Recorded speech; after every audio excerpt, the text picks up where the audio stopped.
തിരുവചനം തിരുവചനം.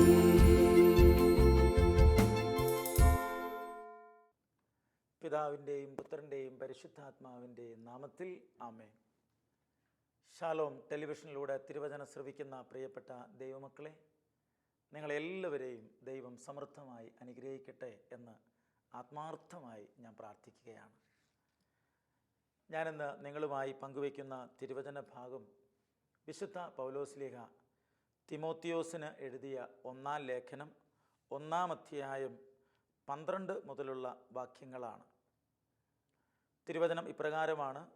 പൗലോസ്ലീഹ ദൈവത്തിന് നന്ദി പറയുന്ന ഒരു ഭാഗമാണ് ഇത്. അപ്പസ്തോലൻ ഇങ്ങനെ പറഞ്ഞു വച്ചിരിക്കുകയാണ്: എന്നെ ശക്തിപ്പെടുത്തുന്ന നമ്മുടെ കർത്താവായ യേശുക്രിസ്തുവിന് ഞാൻ നന്ദി പറയുന്നു. എന്നെ ശക്തിപ്പെടുത്തുന്ന നമ്മുടെ കർത്താവായ യേശുക്രിസ്തുവിന് നന്ദി പറയുന്നു. വ്യക്തമായ ഒരു ബോധ്യമുള്ള ഒരു വ്യക്തിക്ക് മാത്രമാണ് നന്ദി പറയാനായിട്ട് പറ്റുക. ദൈവം എന്നെ ശക്തിപ്പെടുത്തുന്നു എന്ന് വിശ്വസിക്കുകയും അത് ഉള്ളിൽ അനുഭവിക്കുകയും ചെയ്യുന്ന വ്യക്തിയാണ് നന്ദി പറയുന്നത്. നന്ദി പറയാത്ത ജീവിതമായിരിക്കരുത് നമ്മുടെ ജീവിതം. എല്ലാവരോടും നന്ദിയുള്ള ഒരു മനസ്സ് നമുക്ക് വേണം. ഫ്രാൻസിസ് മാർപ്പാപ്പ പറഞ്ഞു, നിങ്ങൾക്ക് വേണ്ടി ആരെങ്കിലും എന്തെങ്കിലുമൊക്കെ ചെയ്യുമ്പോൾ നന്ദി പറയാൻ നിങ്ങൾ മടി കാണിക്കരുത് എന്ന്. സഭയുടെ തലവൻ അങ്ങനെ നമ്മളെ പഠിപ്പിക്കുകയാണ്. തീർച്ചയായും നന്ദിയുടെ ഒരു മനസ്സ് വളരെ പ്രധാനപ്പെട്ടതാണ്. അപ്പൻ എന്തെങ്കിലും ചെയ്തു തരുമ്പോൾ, അമ്മ എന്തെങ്കിലും ചെയ്തു തരുമ്പോൾ നമുക്ക് നന്ദി പറയാനായിട്ട് കഴിയണം. അപ്പനും അമ്മയൊക്കെ നമുക്ക് ചെയ്തു തരുന്നത് ദൈവത്തിൻ്റെ അനുഗ്രഹം കൊണ്ടാണ് എന്ന് മനസ്സിലാക്കി ദൈവത്തിനും നാം നന്ദി പറയണം. ചില കുഞ്ഞുങ്ങൾ മാതാപിതാക്കന്മാർ എന്തെല്ലാം അവർക്ക് ചെയ്തു കൊടുത്താലും നന്ദിയില്ല. നന്ദിയില്ലാത്തത് കൊണ്ട് അവർ കുറ്റപ്പെടുത്തുകയും പരാതി പറയുകയും ചെയ്യും. തന്നെയുമല്ല, അവർ മറ്റ് മാതാപിതാക്കളെയും മറ്റു കുട്ടികളെയും കണ്ട് അവരുടെ ജീവിതവുമായി താതാമ്യപ്പെടുത്തി തൻ്റെ ജീവിതത്തെ തകർത്ത് കളയുകയാണ്. എന്നെ ശക്തിപ്പെടുത്തുന്നത് കർത്താവാണ് എന്ന ആഴമായ ബോധ്യം പൗലോസ് അപ്പസ്തോലനുണ്ട്. നമ്മളെ ശക്തിപ്പെടുത്തുന്നത് ദൈവമാണ്. മാതാപിതാക്കന്മാർ നമ്മളെ സഹായിക്കുന്നു എന്ന് മാത്രമേ ഉള്ളൂ. അപ്പസ്തോലൻ പറയുകയാണ്, എന്നെ ശക്തിപ്പെടുത്തുന്ന നമ്മുടെ കർത്താവായ യേശുക്രിസ്തുവിന് ഞാൻ നന്ദി പറയുന്നു. എന്തെന്നാൽ തൻ്റെ ശുശ്രൂഷയ്ക്കായി എന്നെ നിയമിച്ചുകൊണ്ട് അവൻ എന്നെ വിശ്വസ്തനായി കണക്കാക്കി. അപ്പസ്തോലൻ രണ്ടാമത്തെ പ്രസ്താവനയും സ്റ്റേറ്റ്മെൻറ്റുമാണ് ഇത്. തൻ്റെ ശുശ്രൂഷയ്ക്കായി എന്നെ നിയമിച്ചുകൊണ്ട് അവൻ എന്നെ വിശ്വസ്തനായി കണക്കാക്കി. അപ്പോൾ അപ്പസ്തോലൻ നന്ദി പറയാനായിട്ട് കാരണം ഇതാണ്: ദൈവം തൻ്റെ ശുശ്രൂഷയ്ക്ക് തന്നെ തിരഞ്ഞെടുത്തു എന്നതാണ്. തിരഞ്ഞെടുത്തു എന്ന് മാത്രമല്ല, തൻ്റെ ശുശ്രൂഷയ്ക്ക് തിരഞ്ഞെടുക്കാൻ മാത്രം, ദൈവത്തിൻ്റെ ശുശ്രൂഷയ്ക്ക് എന്നെ തിരഞ്ഞെടുക്കാൻ മാത്രം ദൈവം എന്നെ വിശ്വസ്തനായി കണക്കാക്കി. ദൈവം നമ്മളെ വിശ്വസ്തനായി കണക്കാക്കുമ്പോൾ ദൈവത്തോടും നമുക്ക് വിശ്വസ്തത വേണം. ചെറിയ കാര്യങ്ങളിൽ വിശ്വസ്തനായിരിക്കുന്നവനെയാണ് വലിയ കാര്യങ്ങൾക്കായി ദൈവം ഉപയോഗിക്കുന്നത്. ചെറിയ ചെറിയ വീഴ്ചകളൊന്നും മനുഷ്യൻ അങ്ങനെ മൈൻഡ് ചെയ്യുന്നില്ല.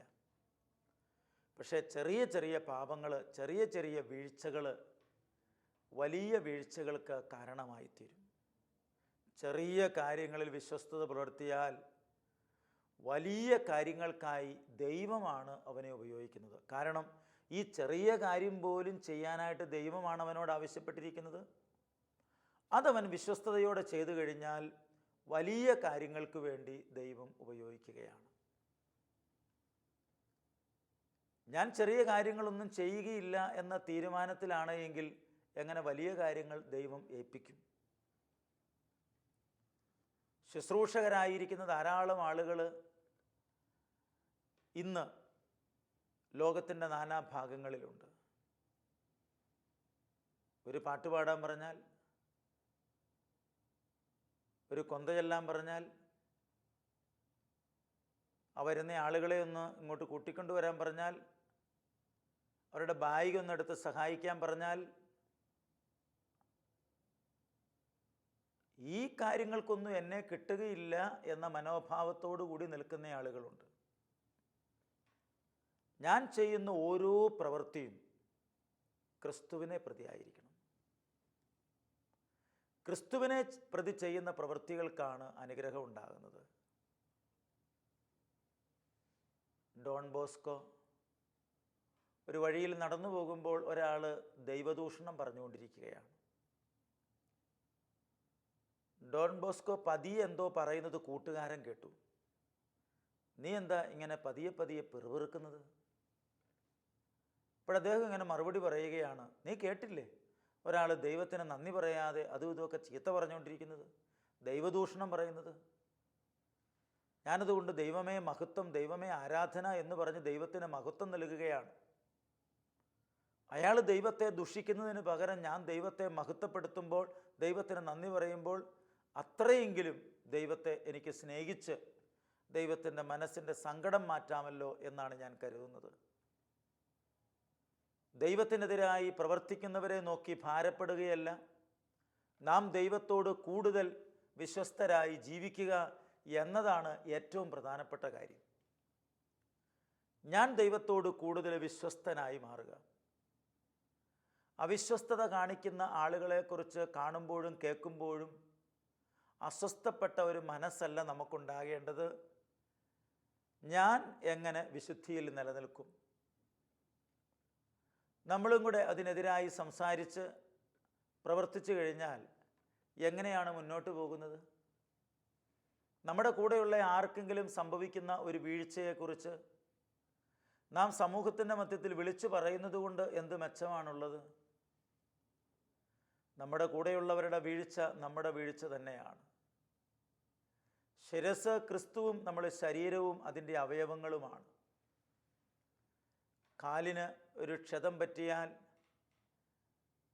കൈക്ക് യാതൊരു ക്ഷീണവും അതുകൊണ്ടില്ല എന്ന് പറയരുത്. ചെവിക്ക് പറ്റിയാൽ കണ്ണിന് കുഴപ്പമില്ല എന്ന് പറയരുത്.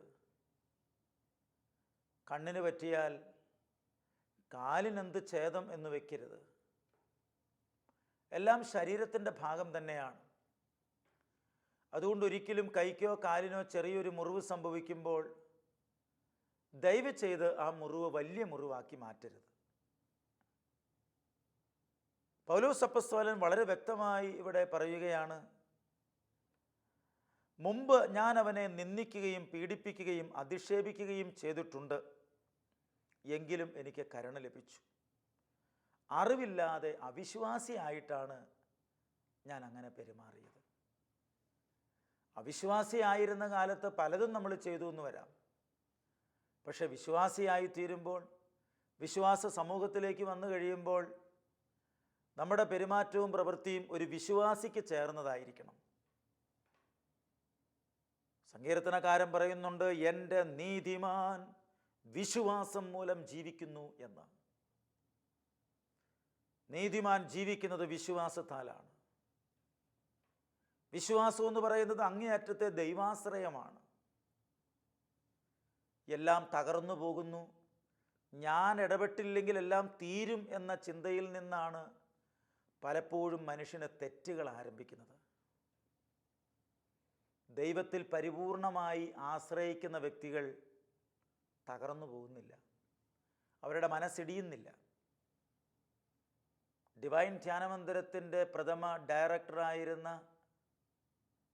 ബഹുമാനപ്പെട്ട ജോർജ് പനക്കിലച്ചൻ, ധ്യാനമന്ദിരം നിറച്ച് ആളുകൾ വന്ന് കിടക്കാൻ പോലും സ്ഥലമില്ലാതെ പ്രയാസപ്പെടുകയാണ്. ആളുകളെ സൗകര്യങ്ങൾ ഉണ്ടാക്കി കിടക്കാനുള്ള സ്ഥലം ക്രമപ്പെടുത്തി ഒരു 3:30 ആയപ്പോൾ ഒന്ന് തലചായ്ക്കാം എന്ന് കരുതി റൂമിലേക്ക് വന്നപ്പോൾ ഒന്ന് മയങ്ങാൻ തുടങ്ങുമ്പോൾ കതകിൽ ആരോ മുട്ടുകയാണ്. കതക് തുറന്ന് പുറത്തിറങ്ങിയപ്പോൾ പുറത്ത് ഒരാൾ നിന്നിട്ട് പറയുക, അച്ഛാ ഇപ്പോൾ വരികയാണെങ്കിൽ കള്ളനെ പിടിക്കാം. അവിടെയുള്ള ഒരു ശുശ്രൂഷകൻ അവിടെ കിച്ചണിൽ സഹായിക്കുന്ന മറ്റൊരു ശുശ്രൂഷകൻ അവിടെ നിന്ന് കുറച്ച് അരിയും 2-3 തേങ്ങായും കുറച്ച് ഉള്ളിയും കുറച്ച് പച്ചക്കറി സാധനങ്ങളുമൊക്കെ ഒരു സഞ്ചിക്കകത്താക്കി കൊണ്ടുപോവുകയാണ്. ആരോടും ചോദിക്കാതെ എടുത്തുകൊണ്ട് പോവുകയാണ്. അച്ഛാ, ഇപ്പോൾ വരുവാണെങ്കിൽ കള്ളനെ പിടിക്കാം.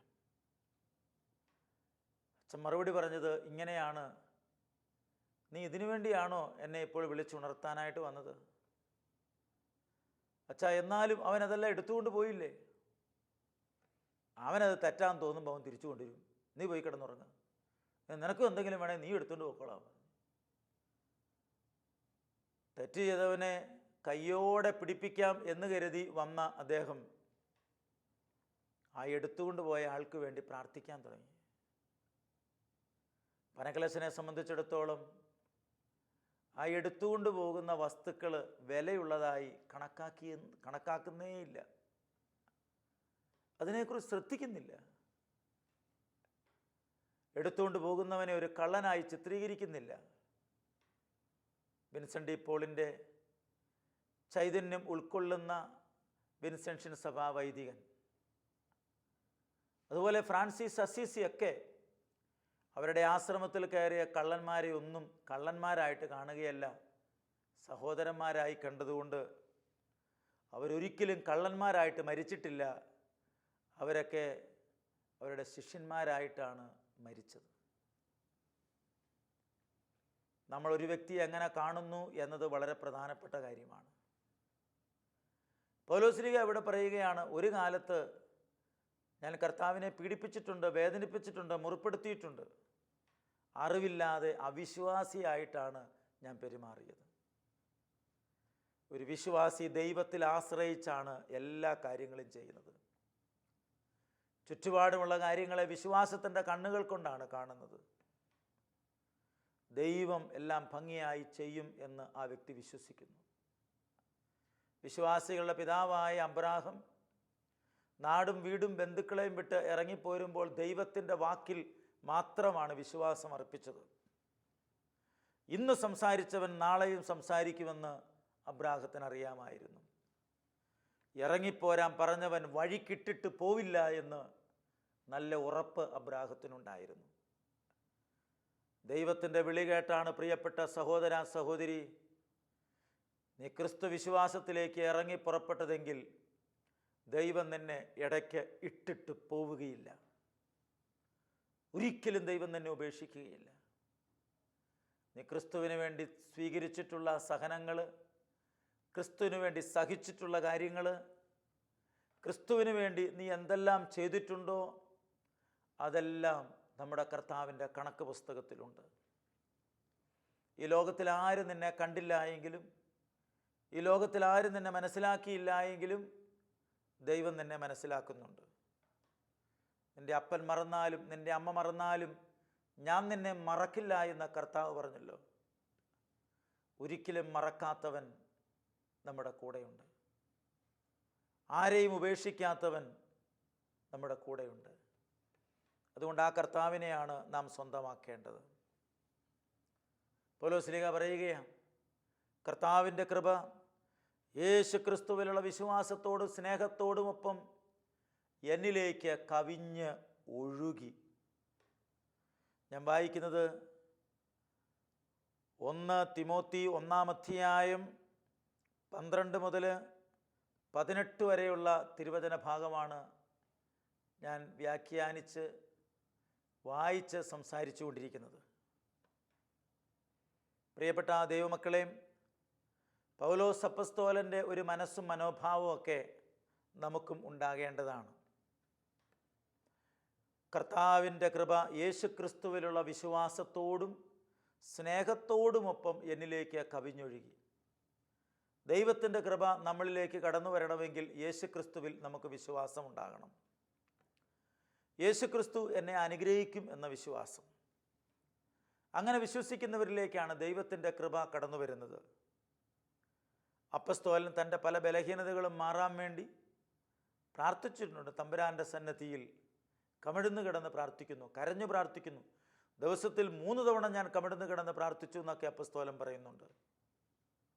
പക്ഷേ കർത്താവ് പറയുകയാണ്, നിനക്ക് എൻ്റെ കൃപ മതിയെന്ന്.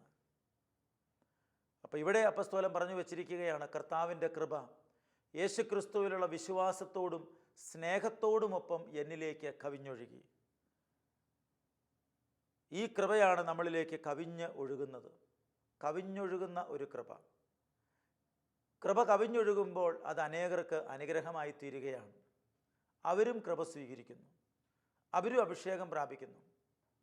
നാം കൃപയിലായി തീർന്നാൽ പാപം തന്നെ നമ്മളെ വിട്ടുപോകുന്നു. പരിശുദ്ധ അമ്മയോട് പറഞ്ഞു, ദൈവ കൃപ നിറഞ്ഞവളെ സ്വസ്തി എന്ന്. കൃപയുള്ളവരിൽ പാപമില്ല. എഫെസോസുകാർക്ക് എഴുതിയ ലേഖനത്തിൻ്റെ 1:7 അപ്പസ്തോലൻ ഇപ്രകാരം പറഞ്ഞു വെച്ചു, കൃപ എന്നിൽ പെരുകി. കൃപ വർദ്ധിച്ചപ്പോൾ പാപം ഇല്ലാതായി തീർന്നു. ഞാൻ കൃപയ്ക്ക് കീഴിലാണ്. കൃപ വളർന്നു കഴിയുമ്പോൾ പാപം ഇല്ലാതായി തീരുകയാണ്. അപ്പം പാപരഹിതമായ ഒരു ജീവിതം നയിക്കണമെങ്കിൽ കൃപ നമ്മുടെ ഉള്ളിലേക്ക് കടന്നു വരണം. അതുകൊണ്ട് നിരന്തരം പ്രാർത്ഥിക്കണം, ദൈവമേ അവിടുത്തെ കൃപയാൽ എന്നെ നിറയ്ക്കണമേ എന്ന്. അപ്പം കൃപയും കരുണയും നമ്മുടെ ഉള്ളിൽ നിറഞ്ഞു നിൽക്കട്ടെ. കൃപ എനിക്ക് തരണമേ എന്ന് ആത്മാർത്ഥമായി നമുക്ക് പ്രാർത്ഥിക്കാം പ്രിയരെ. കൃപയുള്ള മനുഷ്യനാണ് നന്ദിയുടെ മനുഷ്യനായിത്തീരുന്നത്. കൃപയുള്ള മനുഷ്യനാണ് പ്രാർത്ഥനയുടെ മനുഷ്യനാകുന്നത്. കൃപയുള്ള മനുഷ്യനാണ് അനേകർക്ക് അനുഗ്രഹമായി മാറുന്നത്. പൗലോസ്ലീഹായുടെ കർത്താവ് പറഞ്ഞതും അതുതന്നെയാണ്, നിനക്ക് എൻ്റെ കൃപ മതിയെന്ന്. അപ്പം കൃപ ലഭിച്ചു കഴിഞ്ഞാൽ നാം അനുഗ്രഹിക്കപ്പെടുകയാണ് എന്ന സത്യം നാം തിരിച്ചറിയണം. എന്നിട്ട് അപ്പസ്തോലൻ പറയുന്ന മറ്റൊരു കാര്യമുണ്ട്, ഞാൻ പാപികളിൽ ഒന്നാമനാണ്. ഞാൻ പാപികളിൽ ഒന്നാമനാണ്. പൗലോസ്ലീഹ മാനസാന്തരപ്പെട്ട കാലയളവിൽ ഇങ്ങനെ പറയുമായിരുന്നു, എല്ലാവരും അപ്പസ്തോലനാണ്, ഞാനും അപ്പസ്തോലനാണ്. കർത്താവ് എനിക്ക് നേരിട്ട് പ്രത്യക്ഷപ്പെട്ടതാണ്, എനിക്കെന്തു കുറവാണുള്ളത്. എന്നാൽ പ്രിയപ്പെട്ട ദൈവമക്കളെ, കുറേ കൂടെ കഴിഞ്ഞപ്പോൾ അപ്പസ്തോലൻ പറയുകയാണ്, വിശ്വാസികളെല്ലാവരും വിശുദ്ധരാണ്, ഞാനും വിശുദ്ധനാണ്. അപ്പസ്തോലൻ മരണത്തോട് അടുക്കുന്ന സമയത്ത് ഇങ്ങനെ പറഞ്ഞു, ഞാൻ പാപികളിൽ ഒന്നാമനാണ്, കർത്താവിൻ്റെ കൃപ എന്നെ നടത്തുന്നു. ദൈവത്തോട് എത്രമാത്രം അടുക്കുന്നോ ആ അടുക്കുന്നതനുസരിച്ച് തൻ്റെ അവസ്ഥയെക്കുറിച്ച് നമുക്ക് ബോധ്യം കിട്ടും. ദൈവത്തോട് അടുക്കാതെ ഒരിക്കലും നമ്മുടെ അവസ്ഥ എന്താണെന്ന് നമുക്ക് മനസ്സിലാവുകയില്ല. നമ്മുടെ അവസ്ഥ മനസ്സിലാക്കാൻ പറ്റുന്നില്ല എങ്കിൽ മറ്റുള്ളവരുടെ അവസ്ഥ നമ്മൾ എങ്ങനെ മനസ്സിലാക്കും? നമ്മളെ തന്നെ നമുക്ക് മനസ്സിലാക്കാൻ കഴിയുന്നില്ലെങ്കിൽ മറ്റുള്ളവരെ നമ്മൾ എങ്ങനെ മനസ്സിലാക്കും? നമുക്ക് നമ്മളെ അംഗീകരിക്കാൻ ബുദ്ധിമുട്ടാണെങ്കിൽ മറ്റുള്ളവരെ നമ്മൾ എങ്ങനെ അംഗീകരിക്കും? നമുക്ക് നമ്മളെ സ്നേഹിക്കാൻ പറ്റുന്നില്ല എങ്കിൽ മറ്റുള്ളവരെ നമ്മൾ എങ്ങനെ സ്നേഹിക്കും? അതുകൊണ്ട് ഇതിനെല്ലാം സാധിക്കുന്നത് ദൈവത്തിൻ്റെ കൃപയാണ്. ദൈവത്തിൻ്റെ കൃപ നമ്മുടെ ഉള്ളിലേക്ക് കടന്നു വന്നു കഴിയുമ്പോൾ നാം അനുഗ്രഹിക്കപ്പെടുകയാണ്. പാപികളിൽ ഒന്നാമനായ ഞാൻ, എങ്കിലും എനിക്ക് കാരുണ്യം ലഭിച്ചു. അത് നിത്യജീവൻ ലഭിക്കാൻ യേശുക്രിസ്തുവിൽ വിശ്വസിക്കാനിരിക്കുന്നവർക്ക് ഒരു മാതൃകയാകത്തക്ക വിധം പാപികളിൽ ഒന്നാമനായ എന്നിൽ അവൻ്റെ പൂർണ്ണമായ ക്ഷമ പ്രകടമാകുന്നതിന് വേണ്ടിയാണ്. അതേ പ്രിയപ്പെട്ട ദൈവമക്കളെ, യേശുക്രിസ്തുവിൽ വിശ്വസിക്കാനിരിക്കുന്നവർക്കൊരു മാതൃകയായി ദൈവം അപ്പസ്തോലനെ ഉയർത്തിയിരിക്കുകയാണ്. ഇപ്പം ദൈവ ശുശ്രൂഷ ചെയ്യാൻ ആഗ്രഹിക്കുന്ന ആരേലും ഉണ്ടെങ്കിൽ ഒരു കാര്യം നാം തിരിച്ചറിയണം, കർത്താവ് നമ്മുടെ ജീവിതത്തിലേക്ക് കടന്നു വരിക തന്നെ ചെയ്യും. ദൈവം നമ്മുടെ ജീവിതത്തിലേക്ക് കടന്നു വന്നാൽ നമ്മുടെ ജീവിതത്തിൽ കാതലായ വ്യത്യാസമുണ്ടാകും. നമ്മുടെ ജീവിതം അനുഗ്രഹിക്കപ്പെടുകയും ചെയ്യും. നമ്മുടെ ജീവിതം അനുഗ്രഹിക്കപ്പെടുകയും ചെയ്യും. അതേ പ്രിയപ്പെട്ട ദൈവമക്കളെ, പൗലോസ് അപ്പസ്തോലൻ ദൈവം തൻ്റെ മേൽ ചൊരിഞ്ഞ കൃപകൾക്ക് നന്ദി പറയുമ്പോൾ താൻ ആരായിരുന്നുവെന്ന് അപ്പസ്തോലൻ പറയുകയാണ്. ഞാൻ പാപികളിൽ ഒന്നാമനായിരുന്നു, ഈ എൻ്റെ മേലാണ് ദൈവം കൃപ ചൊരിഞ്ഞിരിക്കുന്നത്.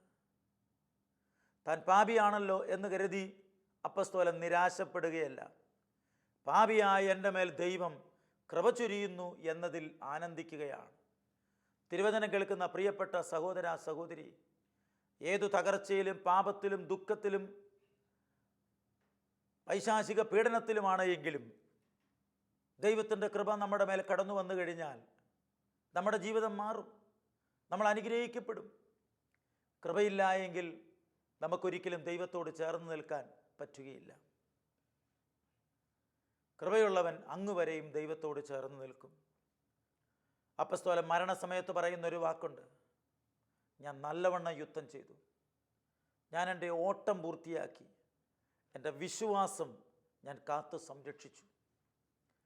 അങ്ങനെയെങ്കിൽ കാത്തു സംരക്ഷിക്കേണ്ടത് ദൈവം കൃപയായി നൽകിയ വിശ്വാസം തന്നെയാണ്. ഈ വിശ്വാസവും കൃപയുമാണ് ഒരു വ്യക്തിയെ രക്ഷയിലേക്ക് നയിക്കുന്നത്. എഫെസോസ് 2:8 വിശ്വാസം വഴി കൃപയാലാണ് നിങ്ങൾ രക്ഷിക്കപ്പെട്ടിരിക്കുന്നത്. അത് നിങ്ങൾ നേടിയെടുത്തതല്ല, അത് പ്രവൃത്തിയുടെ ഫലവുമല്ല, തന്മൂലം ആരും അതിൽ അഹങ്കരിക്കേണ്ടതില്ല. ദൈവം നമുക്ക് കൃപ തന്നതുകൊണ്ട് നമ്മൾ മറ്റുള്ളവരെ സ്നേഹിക്കുകയും പരിപാലിക്കുകയും ശുശ്രൂഷിക്കുകയും അവർക്ക് വേണ്ടുന്ന കാര്യങ്ങളൊക്കെ ചെയ്തു കൊടുക്കുകയും ചെയ്യുന്നു. അതിലൊന്നും അഭിമാനിക്കാൻ ഒന്നുമില്ല. പൗലോസ്ലീഹ പറയുന്നുണ്ട്, അഭിമാനിക്കുന്നവൻ കർത്താവിലാണ് അഭിമാനിക്കേണ്ടത്. വേറൊന്നിലും നമുക്ക് അഭിമാനിക്കാനില്ല പ്രിയരെ. അതുകൊണ്ട് ദൈവത്തിൽ നാം ആശ്രയിക്കുകയും ശരണപ്പെടുകയും ചെയ്യണം.